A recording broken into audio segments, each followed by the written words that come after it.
Good morning guys, good afternoon, good evening. Welcome back to my channel, Bella and Bing.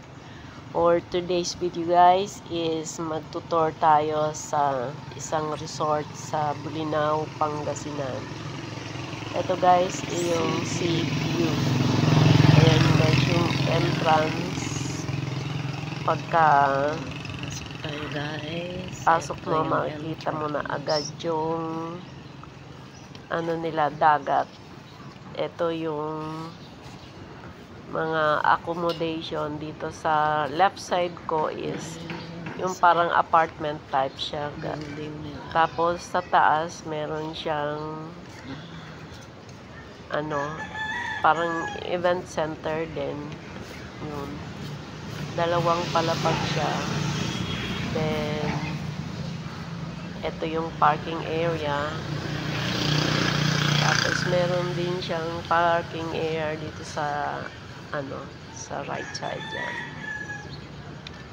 Tapos lakad-lakad tayo. Ayan yung mabubungaran mo. Yung sa nito, swimming pool na ito guys. Hindi siya gaano kalakihan ng swimming pool pero tama lang. May mababaw naman dyan, pwede yung mga bata. Tapos bandang dulo, medyo na siya, malalim. Information. Ayan yung Is reception area nila. Doon sa bandang dulo na yun guys is may mga ginagawa pa siya. Nagtatayo pa sila ng mga bagong cottages, tapos mga kubo. Yung dito tayo sa may malapit na swimming pool. Tapos aakyat tayo guys doon sa ayun na yung dagat. kaya. Medyo maalon siya at saka malakas ang current kaya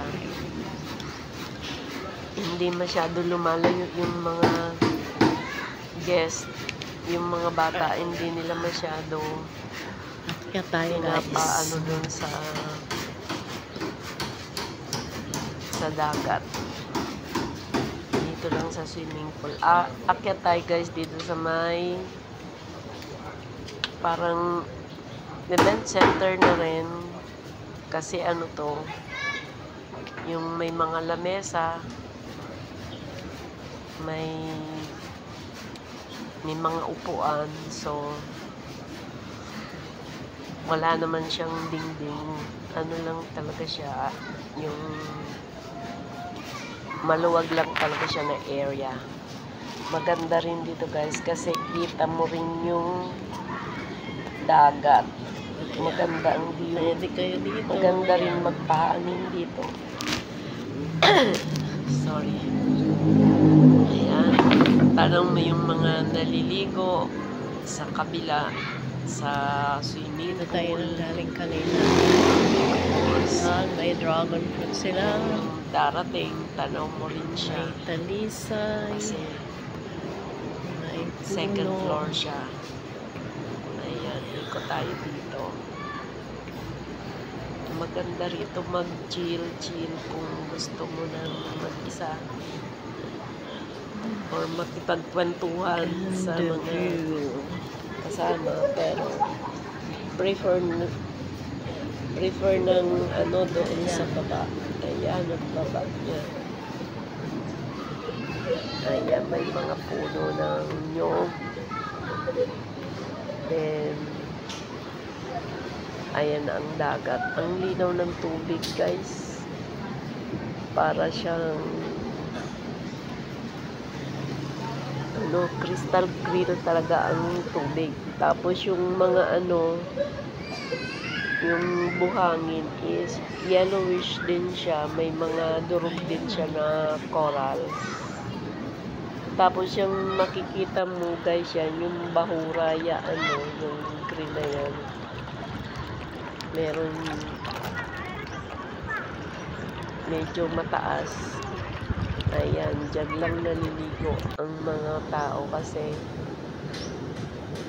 malakas ang current guys eh. Tapos ang layo ng merong bahura kasi doon sa parang tawag doon,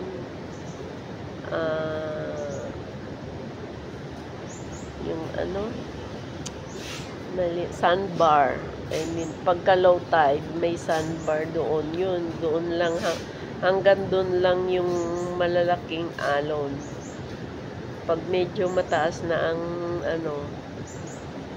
ang tubig, pag high tide na, saka lang humahampas sa dalampasigan. Pero pag low tide, hanggang doon lang malayo yan guys. Pero etong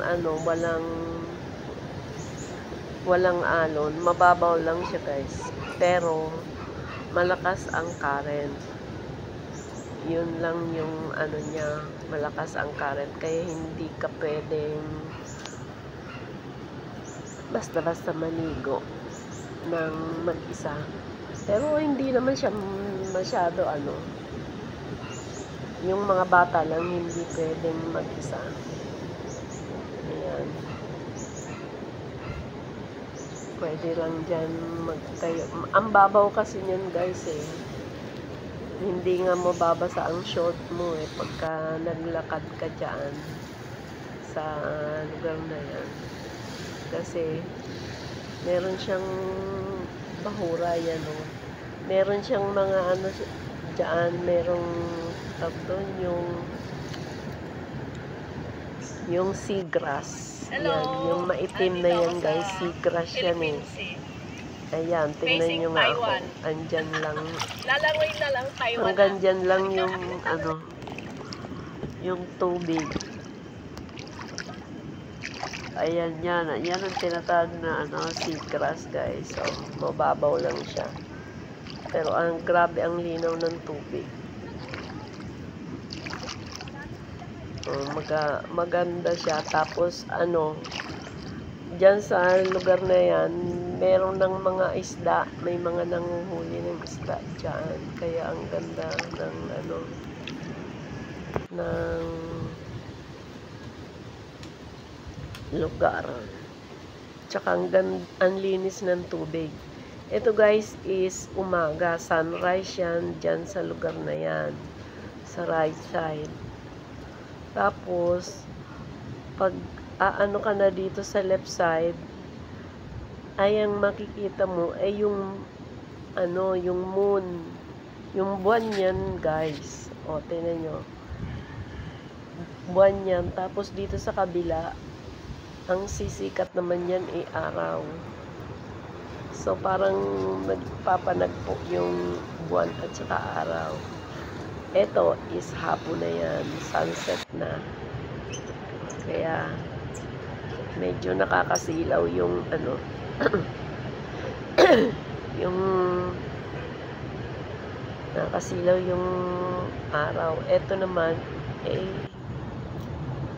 obvious na moon. Kaya masarap lang dyan mag-chill o manood ng pagbaba ng buwan. Tapos hampas ng hangin. Kaya yung nakaka-relax. Ang ganda ng para tuloy siyang kandila. Ito yung accommodation namin. Nasa tabing lang siya. Nasa tabing dagat lang.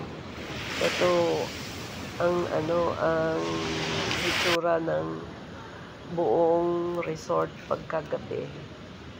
Ayan ang mga ilaw, wala masyadong tao kasi madaling araw yan guys. Nagising lang ako ng madaling araw. Kaya nag-ikot-akit ako, walang tao. So, mas maganda mag-video. Yan makikita nyo pagkagabi. Ayan pa rin naman yung yung mga sasakyan. So, pag gusto mo talagang as in bakasyon, ayan, Maganda dito guys. Ayan, moon yan guys. Moon. Thank you for watching. See you in my next vlog.